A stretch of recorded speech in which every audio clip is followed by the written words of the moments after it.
دیکھیے جیل میں جاتے ہی وہ لوگ پہچان رہے ہیں حضرت یوسف علیہ السلام کی کوالٹی کہ انہوں نے اندازہ لگا لیا کہ یہ محسن ہے. کیا مطلب؟ امام ضحاک کہتے ہیں کہ آپ کا احسان یہ تھا، آپ کے اندر احسان والی صفت یہ تھی کہ آپ جیل میں بیماروں کا خیال رکھتے تھے. جو قیدی بیمار ہو جاتا تھا آپ اس کا خیال رکھتے تھے، بیمار قیدیوں کا آپ خیال رکھتے تھے.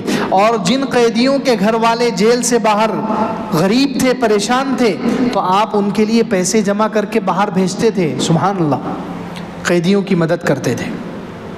امام ضحاک کہتے ہیں. امام قتادہ کہتے ہیں کہ آپ کی احسان کی صفت یہ تھی جیل میں کہ آپ غم زدہ لوگوں کو تسلی دیتے تھے. غم زدہ لوگوں کو کیا کرتے تھے؟ تسلی دیتے تھے. جو روتے ہوئے لوگ ہیں انہیں ہنسانے کی کوشش کرتے تھے، تسلی دیتے تھے، ان کی ڈھارس بندھاتے تھے.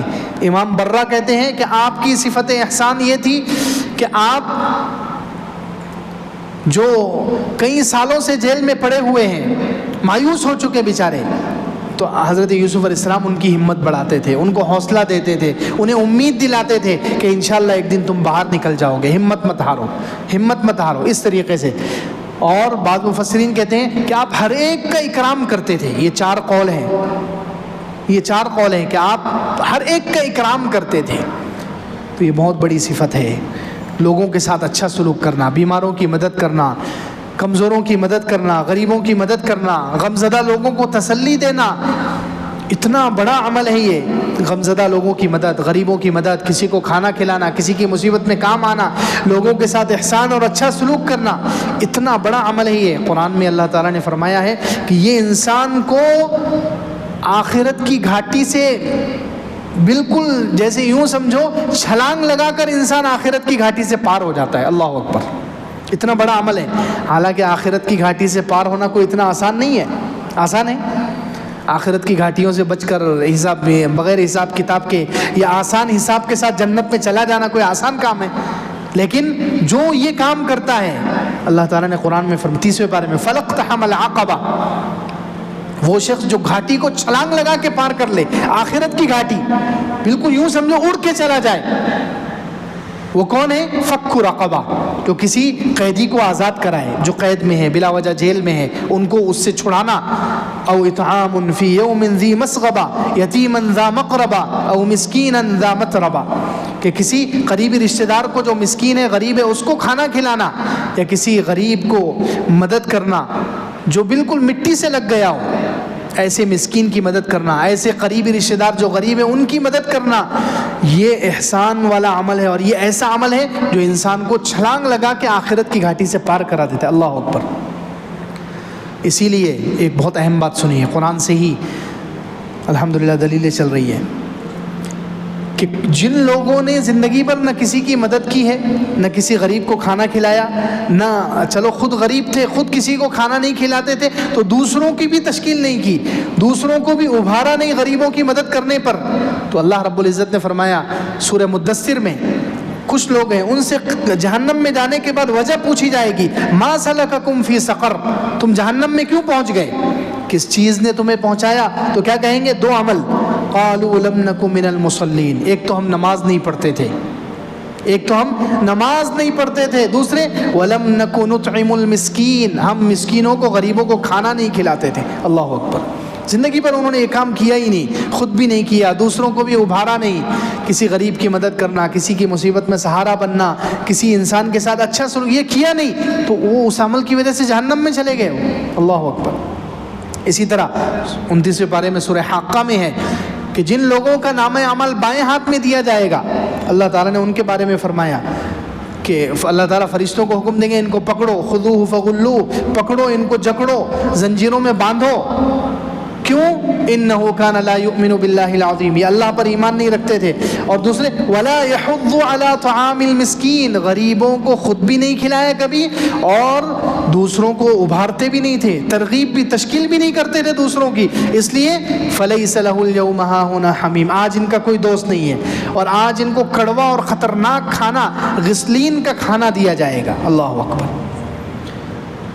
تو دیکھیے غریبوں کی مدد، لوگوں کے ساتھ اچھا سلوک، انسانوں کے ساتھ اچھا سلوک کرنا، کسی کی مصیبت میں کام آنا کتنا بڑا عمل ہے کہ اس کی وجہ سے انسان آخرت کی گھاٹیوں سے منٹوں میں پار ہو جائے گا، اور جو یہ کام نہیں کرے گا وہ جہنم میں جائے گا۔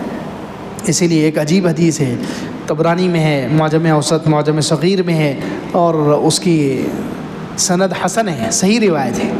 اللہ کے رسول اللہ علیہ وسلم سے ایک صحابی آئے، عبداللہ ابن عمر رضی اللہ عنہ کہتے ہیں، ایک صحابی آئے، ایک شخص آئے، انہوں نے آ کر پوچھا ای الناس احب الی اللہ، لوگوں میں سب سے زیادہ اللہ کو پسند کون ہے؟ یہ بہت اہم روایت ہے، اللہ کرے کہ ہمیں عمل کی توفیق ہو جائے، آمین۔ لوگوں میں سب سے زیادہ اللہ کو پسند کون ہے، اور اعمال میں کون سا عمل پسند ہے؟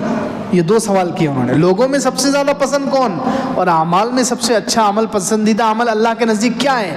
تو اللہ کے رسول صلی اللہ علیہ وسلم نے کیا ارشاد فرمایا؟ احب الناس الی اللہ انفعهم للناس، اللہ کو سب سے زیادہ پسندیدہ وہ انسان ہے جو لوگوں کو زیادہ نفع پہنچاتا ہو، اللہ اکبر، لوگوں کو زیادہ نفع پہنچانے والا ہو۔ اور احب الاعمال الی اللہ، اعمال میں اللہ کو سب سے زیادہ پسندیدہ عمل کیا ہے؟ سرور تدخلہ علی مسلم، ایسی تم کسی مسلمان کے دل میں خوشی داخل کر دو، کسی مسلمان کو خوش کر دو، او تکشف عنہ کربا، یا کسی مسلمان سے مصیبت کو دور کر دو، او تقضی عنہ دینا، کسی مسلمان کا قرض اتار دو، او تطرد عنہ جوعا، یا کسی مسلمان کی بھوک مٹا دو، اللہ اکبر۔ دیکھیے یہ سب سے زیادہ اللہ کو پسندیدہ عمل، اللہ کے رسول صلی اللہ علیہ وسلم ارشاد فرما رہے ہیں کہ مسلمان کی مدد کرو، مسلمان سے مصیبت کو دور کرو، مسلمان کا قرضہ ادا کر دو، کوئی بھوکا مسلمان ہے اس کو کھانا کھلا دو، اس سے بھوک کو مٹا دو، اس سے بھوک کو دور کر دو۔ لوگوں کے ساتھ سب سے زیادہ نفع پہنچانے والے لوگ۔ پھر آگے کیا فرمایا؟ آگے بہت عجیب بات فرمائی کہ میں اپنے کسی مسلمان بھائی کے ساتھ چل کر اس کی ضرورت پوری کرنے کے لیے جاؤں، یہ مجھے اپنی اس مسجد نبوی میں 1 مہینے کے اعتکاف سے افضل ہے، اللہ اکبر۔ کسی مسلمان بھائی کی مصیبت میں اس کی ضرورت پوری کرنے کے لیے میں چل کر جاؤں تو یہ میری اس مسجد میں، فرمایا مسجد نبوی میں 1 نماز کا ثواب کتنا ہے؟ اللہ اکبر۔ مسجد نبوی میں ایک اور اعتکاف اگر کوئی کر لے 10 دن کا رمضان کا تو اندازہ لگائیے کتنا ثواب ملے گا۔ لیکن کیا فرما رہے ہیں کہ کسی مسلمان بھائی کی ضرورت میں چل کر جانا یہ مجھے اپنی اس مسجد میں 1 مہینے کے اعتکاف سے میں بہتر سمجھتا ہوں، افضل سمجھتا ہوں کسی مسلمان کی مصیبت میں اور کسی کی ضرورت کے لیے چل کر جانا۔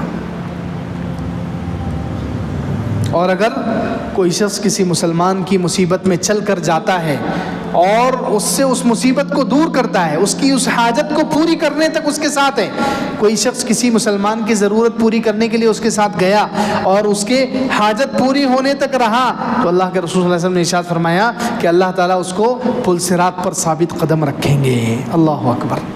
اتنا بڑا عمل ہے یہ جو حضرت یوسف علیہ السلام جیل میں کرتے تھے، لوگوں کے ساتھ، انسانوں کے ساتھ اچھا سلوک، احسان کرنا، کسی مصیبت زدہ کی مدد، بیمار کی تسلی، کسی غم زدہ کو تسلی دینا، کسی کا قرض اتار دینا، کسی مسلمان کو مشکل سے نکال دینا، کسی انسان کے ساتھ اچھا سلوک کرنا، یہ اتنا بڑا عمل ہے جو حضرت یوسف علیہ السلام کرتے تھے۔ انا نراک من المحسنین، تو فرمایا نبینا بتأویلہ، ہمیں خواب کی تعبیر بتلا دیجئے، انا نراک من المحسنین، ہم آپ کو محسنین میں سے سمجھتے ہیں۔